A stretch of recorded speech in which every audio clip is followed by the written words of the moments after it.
Break नंतर बातमी सांगलीची आहे। सांगलीमध्ये आज शक्तीपीठ महामार्गाविरोधात आंदोलन आहे। राजू शेट्टी, जयंत पाटील यांच्यासह अनेक नेते यात आंदोलनात सहभागी होणार आहेत। 13 जिल्ह्यातील शेतकऱ्यांचा शक्तीपीठ महामार्गाला विरोध आहे। गरज नसलेला महामार्ग करू नये अशी शेतकऱ्यांची भूमिका असल्याचं यावर सतेज पाटील म्हणतात।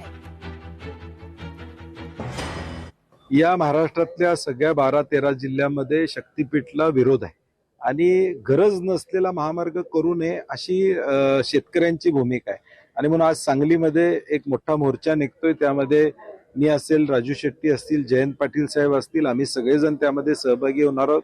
अगदी पिकाऊ जमीन या ठिकाणी जाणार आहे, शेतकरी वाऱ्यावर या ठिकाणी पडणार आहे आणि पुणे रत्नागिरी नागपूर हायवे असताना या महामार्गाची गरज नाही अशी आमची भूमिका आहे। पुण्यात राष्ट्रवादीचे नगरसेवक नाराज आहेत।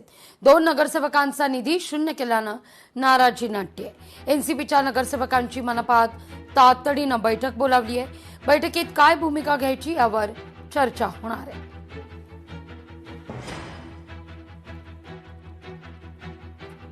अजितदादांनी जी आम्हाला शिकवण दिलेली आहे की बाबा, जेव्हा एखादा लोकप्रतिनिधी निवडून येतो तो लोकप्रतिनिधी कुठल्या पक्षाचा नसतो, तो जनतेने निवडून दिलेला लोकप्रतिनिधी असतो।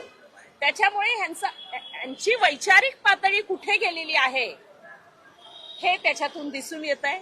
त्याच्यामुळे त्यांनी असा वेगवेगळं करणं बजेट हे योग्य नाही। बाकीच्या संस्था आमच्या ताब्यात आहेत।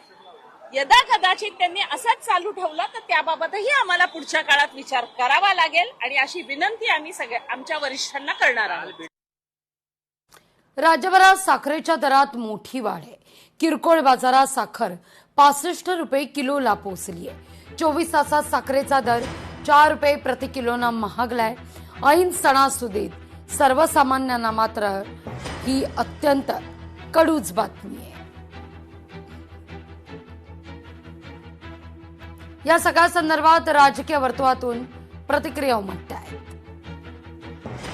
नाही, मला वाटतं तसा साठी बाजारचा विषय नाही आहे, कारण की साखरेचं उत्पादन या ठिकाणी उत्पादनावर या सगळ्या गोष्टी अवलंबून त्या ठिकाणी असतात।